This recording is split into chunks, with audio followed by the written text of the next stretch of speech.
Uy, kumusta sa inyo lahat? Welcome nga pala sa Norem Podcast kung saan Norem lang kami gustong pag-usapan. Dahil never nawalan.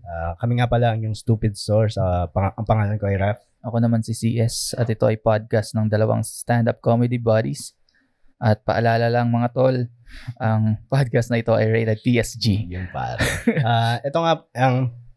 Itong podcast nga pala, meron kami segment na kung tawagin ay Stupid Source, kung saan nagbibigay kami ng mga walang kwentang payo, kaya pag nakakatulong man kami, mission failed. Yeah. At ang ating letter sender, meron na.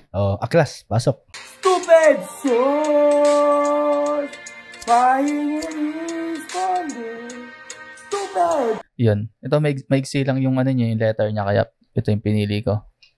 Sige. Bigyan natin ng masigabong balak. Hindi. Sabihin ko, bigyan natin ng payo. Alam mo, pag ginagamit natin OBS, feeling ko pwede tayo yung sa Norem Radio, 4.20 FM. Tapos pwede tayo mag-play ng music, gano'n. May video na ulit kami, no? Ano bang gusto nyong pakinggan? Hindi, magre-request sila via Gcash. Per minute ang bayad dun. Oops, tama. Hindi, per song request. May, tingin mo, sige, bago tayo pumunta dito, may ganun ba na, tingin mo may magbabayad para magpatugtog ng song na gusto nila?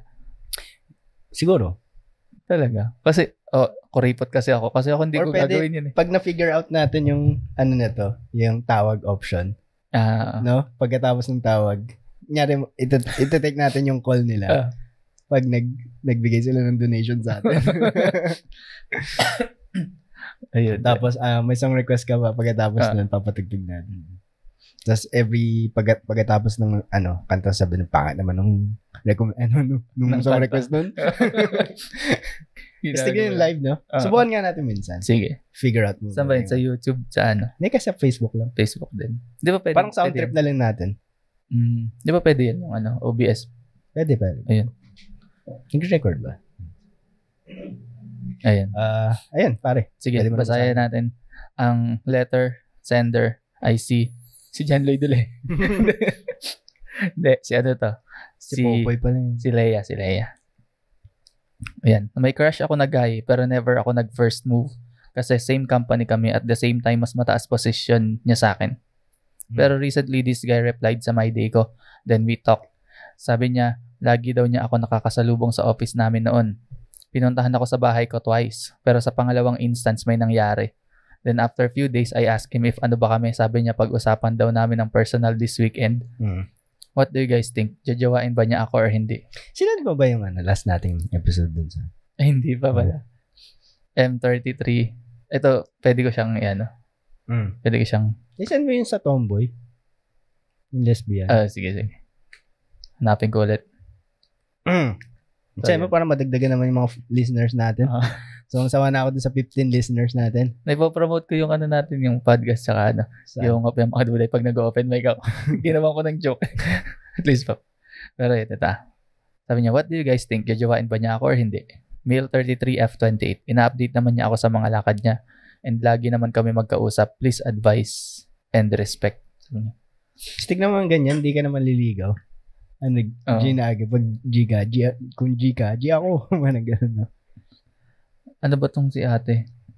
Si ate? Hindi kasi disappointed ka. Sila sabi niya pangalawang pagkikita pa lang, tas may nangyari na. Or baka dahil kasi gusto niya na rin yung guy. Diba? Sabi niya. Crush niya ba? May crush ako na guy. Never siya nag-first move. Kasi same company, tas mas mataas yung position ng guy sa kanya. Feeling mo nakarating yun sa lalaki. Oo. Kasi ang babae, madaldal yan sa mga kaibigan nila eh. Tapos kinikwento. Tapos hanggang sa nakarating. Tapos nag-take advantage yung lalaki kasi alam niyang may gusto sa kanya yung babae. Kung inireplyan, sinadya niya mag-reply sa my day mo. Alam niyang kikiligin yung mo. Yung tumbong mo. Pag nag-reply siya. So, una pa lang, inaano ka na niya. Minamanipulate ka na. Feeling ko rin. Kaya, you're in for a rude awakening. Tapos sabi mo, second time pa lang, nagkita kayo second time. Pinapunta mo sa bahay niya, may nangyari sa inyo. Planado niya lahat yan. Ito yung tanong. Ito ano. I ask him if ano ba kami. Ako ba yung gago? Ito, sabi daw ng lalaki, pag-usapan natin ng personal this weekend. May agenda na naman dun. Oh. Nagchuchok-tsakan. Ano bang ano sa ganyan? Walang label kayo tapos nag-chuchok sa akin. Pero tingin mo, Friends with benefits. pero may crush yung babae sa kanya. Anong may papayo mo kay Leia? Kasi alam ko yung gagawin ng lalaki pag sinabing pag-usapan natin ng personal, ganyan. Alam mo Ano naman. ba pwedeng bakit kailangan personal? Siyempre. Para ma-turn down kita ng harap-harapan. Kasi may balak na naman yung lalaki. Pero bakit ba ako bibigyan natin ng benefit of the doubt. Alam mo yan, na hindi lang talaga yun yung habol niya. Ano nga din, i-pick apart nga natin yung letter niya. Dito sa iyan natin. Ulit. Word for word. Sige, may crush ako na guy. Never ako nag-first move. Kasi same company kami, tas mas mataas yung position niya sa akin. Bakit? Teka, may linya dyan kanina, sabi niya, palagi kita nakikita sa office natin dati. Hindi na sila magka-office ngayon? Yun ba yung linya kanina? Hindi, wala naman sinabi. Same company kami, same time, mas mataas position niya sa akin. Baka naman proximity lang. Crush mo lang siya kasi siya yung malapit. Ayun, nakakasalubong sa office namin. Sabi nung guy, lagi daw nakakasalubong sa office yung babae. So, tingin ko planado talaga ito. Tinitake advantage ka lang yan, Lea. Nakarating sa kanya na, uy, type ka daw nung isang agent. Nung pangit dun. Hindi, joke lang. Joke lang. Nakakarating sa kanya to magtunog asshole.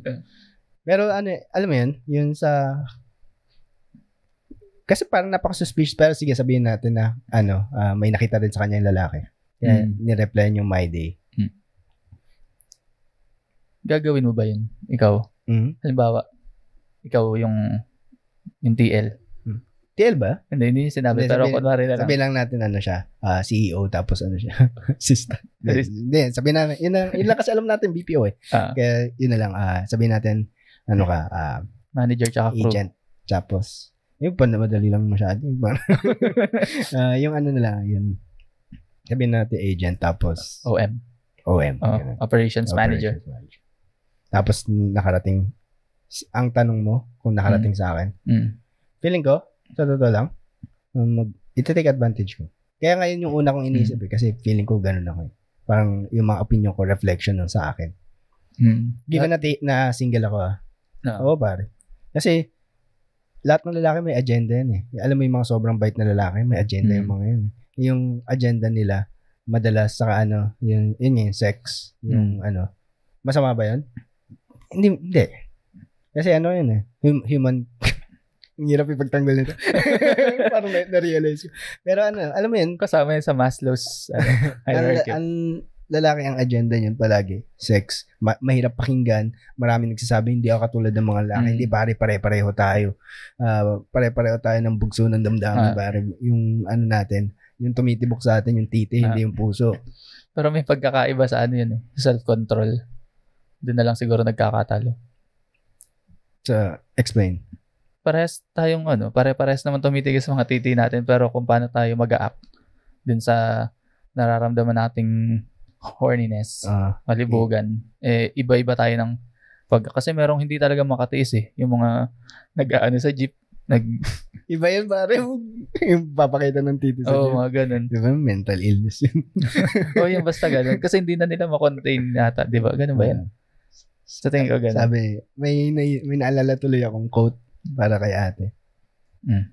Akala ko true love na. Init lang pala. Iniligo ko na lang sana. Yung mga ganun. Ayun, i-relate na lang natin kay manager, kay OM. Yung iba, bawa sa office. Yung iba... Hindi kasi pare, yun nga Sige, tapusin mo yung sasabihin. Bawa lahat, may 10 lalaki dyan, tapos super sexy mo. Lahat yan pwedeng magnasa sa'yo, pero bawa 3 dyan, tawag dito, hawakan. Kumbaga, pupunta sa likod mo, hawakan yung puwet mo kasi ganun. That escalated quickly. Pero yung iba, lang, sikreto ka lang na iniisip sa CR, ganun. Ayun, iba-iba yung Nasaan ka ng dun? mga lalaki. Nasaan ka dun? Doon lang sa CR. Hindi, medyo complicated kasi. Ano ba yung company nyo? Open ba sila sa mga magkakarelasyon yung mas mataas tapos mas mabababa? Yung HR nyo, paano pag na-involve yan? Magiging big deal ba yun? Pag na-promote ka ba, isipin ba ng mga tao? Kasi jowa nyo yun eh. Ganun. Okay. Kaya maganda rin na iniiwasan yun. Feeling ko yung pag-uusapan natin, pwede ba tayo maging low-key? Okay lang ba sa'yo na wala magpo-post sa atin? Alam mo yun, okay ba sa'yo na maging open secret to? Alam ng mga tao na tayo, pero hindi natin i-confirm ever. Mga ganun. Kasi complicated nga naman pag mas mataas yung yung position ng isa, tapos biglang magkaroon ka ng promotion. Yung mga ganun na, alam na naman namin hindi ka mapopromote, pero wala ka ng capacity. Pero ang gandang ang ganda ng standpoint mo na yun. Observation na. Ang bait mo dun sa guy. Hindi, pero kasi kasi yung girlfriend ko parang hindi ko pinupost eh. Hindi naman kami magkatrabaho. Yung dati babalik ako sa point na to. Pero kami nung ni Ali dati, magka-work kami, tagal namin magka-work. Tapos ang pinagkaiba natin nasa bottom kami ng corporate ladder. Kaya walang issue. Pero yung sa inyo medyo tricky dahil nga mas mataas. May kakilala kong gano'n yung nasa same situation, although sila na hindi same situation, sorry. Na sinisecret nila, although alam ng mga tao sa paligid nila, hindi nila sinasabi sa office, ganun, hindi nila pinapahan. Basta sa atin lang, ganun. Baka yung pag-uusapan nyo, yun yung situation nyo na, magkatrabaho tayo, mas mataas ako sa'yo, ganun. Hindi magugusto ng HR to pag nalaman nila kasi gano'n naman masisway yung decision mo pag may tao na may malapit na tao sa'yo. Ganun. Yung mga palakasan, yun, iniiwasan ng mga corporate yun. Ba't kailangan personal? Baka ma-misinterpret kapag hindi, baka mas madaling ipaliwanag kasi alam mo yun, pag nilong message ka, baka mas mahirapan. Ang kagandahan nun, pag harapan kayo, ganun. Tapos madaling ipaliwanag kapag pula yung ilaw. Alam mo yun, ang hirap kasi sa text pag 3 hours na usapan, mabilisan lang din Yung magkadikit yung mga mga balat nyo. Mas madali nga naman explain. Tsaka pag, alam mo yun, yung post not clarity. O baka pagtapos ng nyo, naisip niya na hindi pala pwede. May asawa pala siya bigla. Bibigyan natin lahat ng pwede mangyari, pare. Sabi? Tayo dyan. Sabi niya, nag-reply na siya sa My Day We Talk. Lagi daw niya ako nakasalubong sa office, tapos pinuntahan sa bahay twice. Pangalawang instance, may nangyari na. Tapos doon niya na tinanong kung ano ba sila. So, nag-expect talaga siya na na magiging sila. Oo. Kasi, ano ba tayo? Alam mo, meron akong... Yun ang pinagkaiba ng lalaki. Kasi, hindi to hindi to bago. Na pag nakuha ng lalaki yung gusto niya. Okay lang na...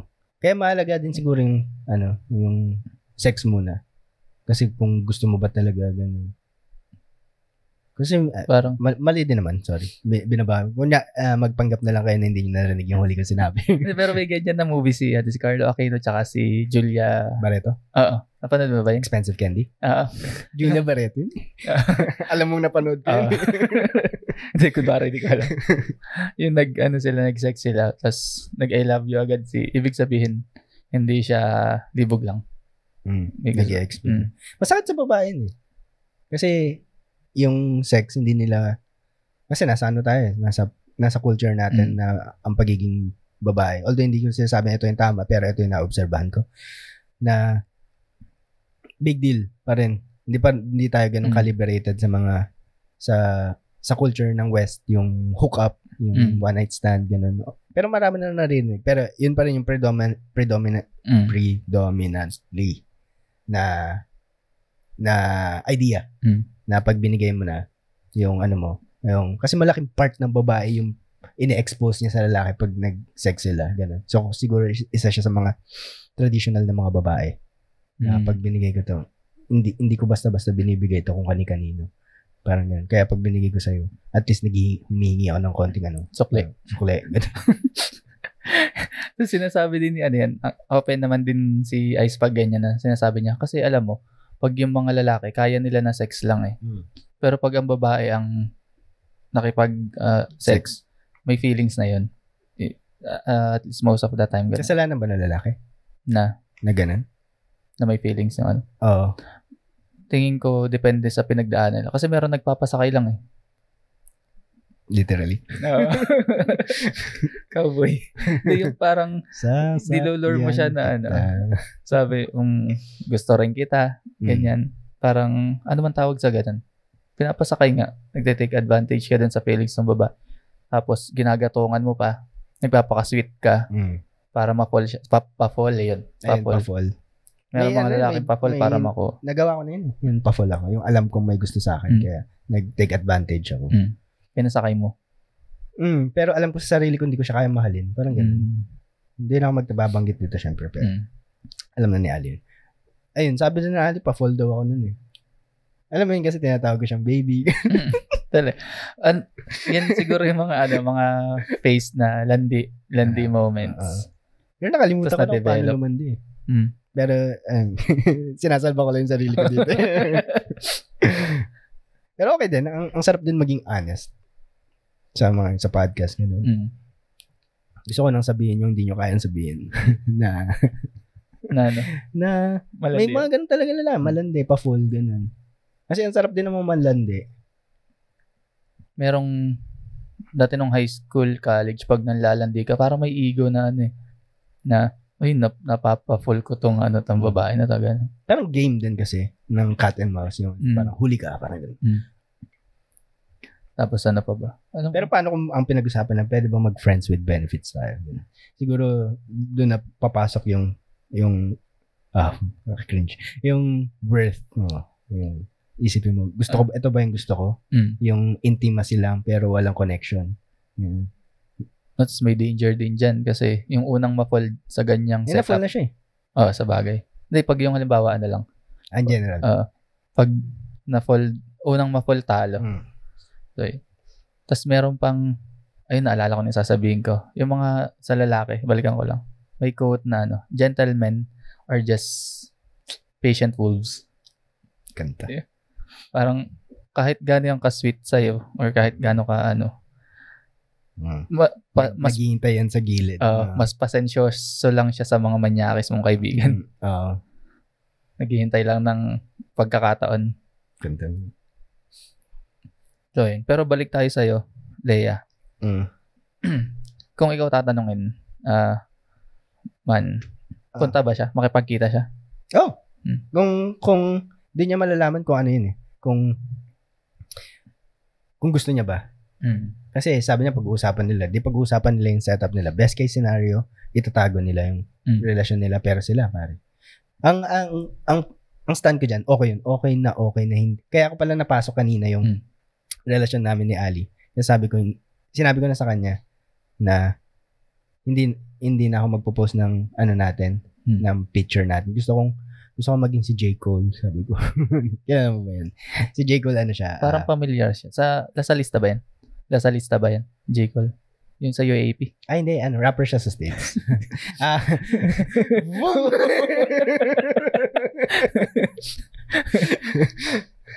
Dumaan lang sa ulo ko yung joke.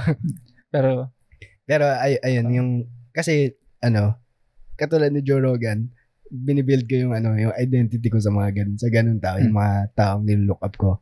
Si J. Cole, siya, alam ng mga tao na may asawa at anak siya, pero hindi niya kailangan sabihin, parang pinoprotektahan niya mga sarili niya. Sinabi ko kay Alien kasi, malay mo pumasok ako ng showbiz.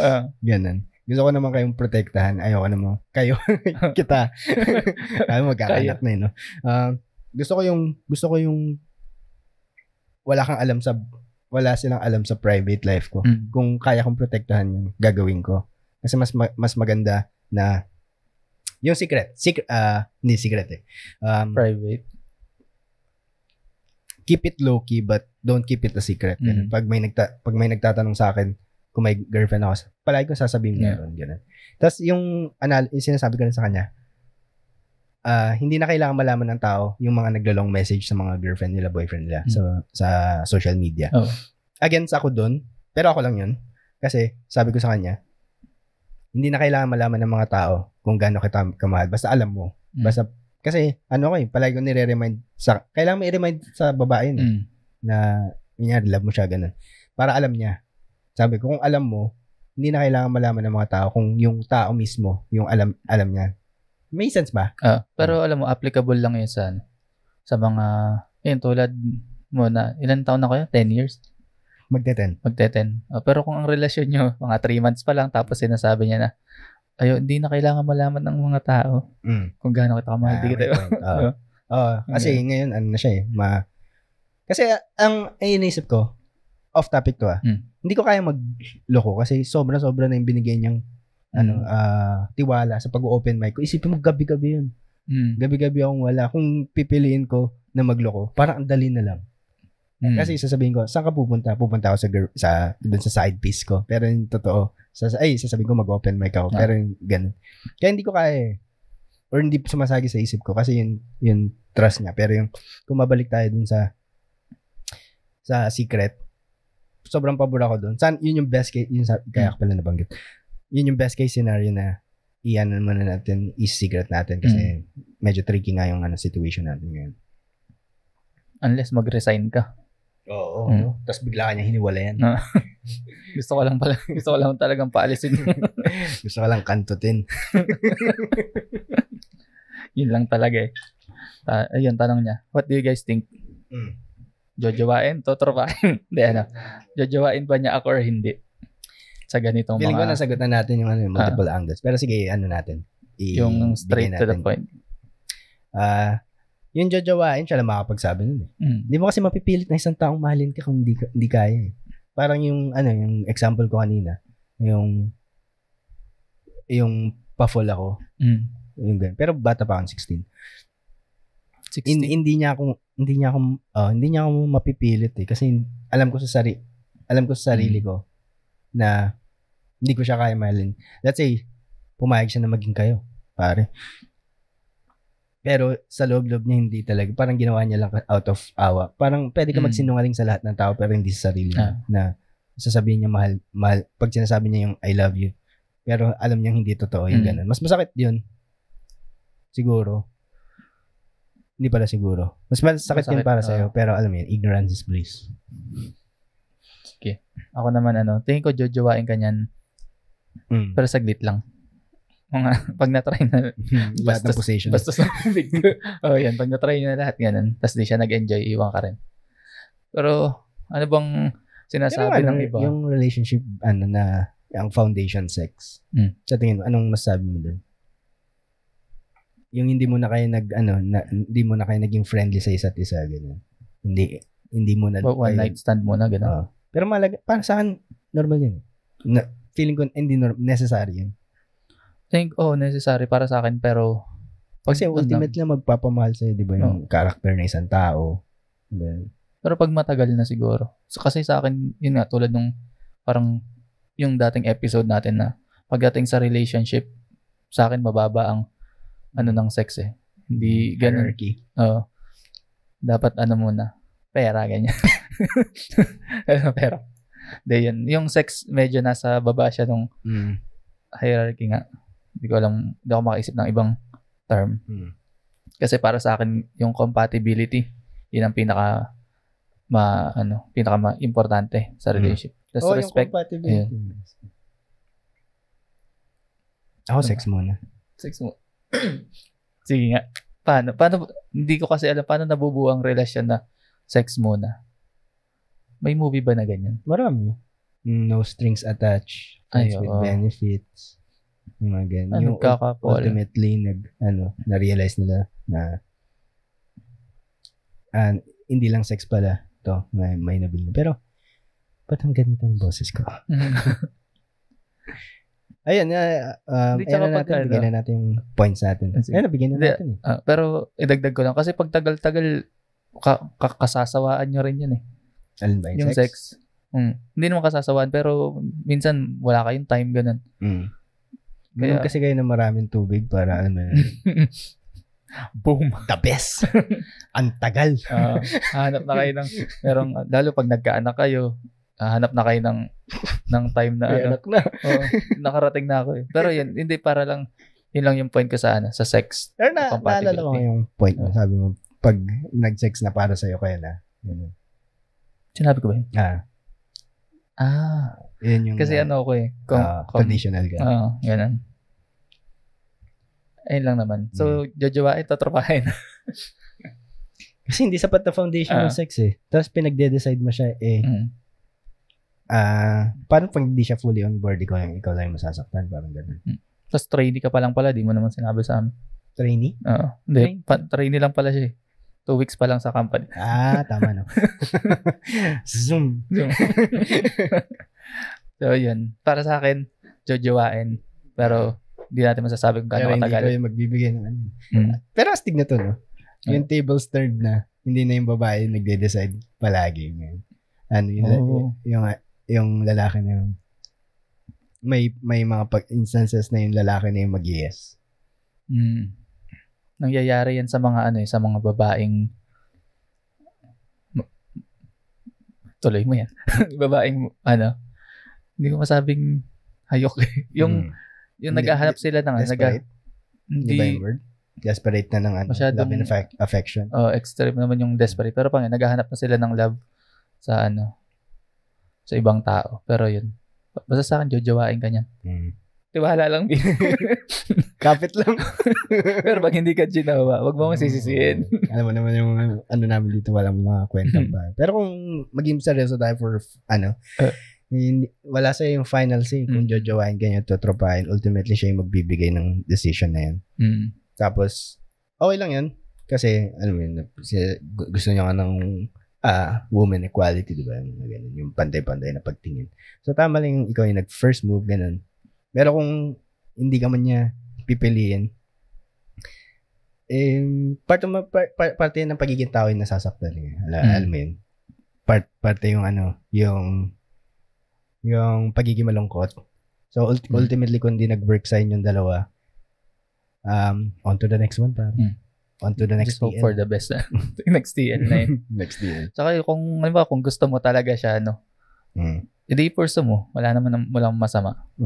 Malay mo, gumana. Magtira ka lang sa'yo. Magtira ka lang ng respeto sa sarili. Pag nakikita mo na ito lang talaga. I want more, pero hindi niya may bigay. I'm sure merong lalaki na kaya ibigayan. Baba mo lang yung standards mo. Baka gusto mo sobrang pogi. Wala Piolo pala si OM, Piolo. So, yun. Okay na kami din. Meron pa ba? Gusto mo pa ba? 30 minutes na to. Okay na to, pare. Again, ito ang Norin Podcast, pare, kung saan nagbibigay. Hindi kami madamot sa mga walang kwentang pare. Kaya kung alaws kayo, Norin kami.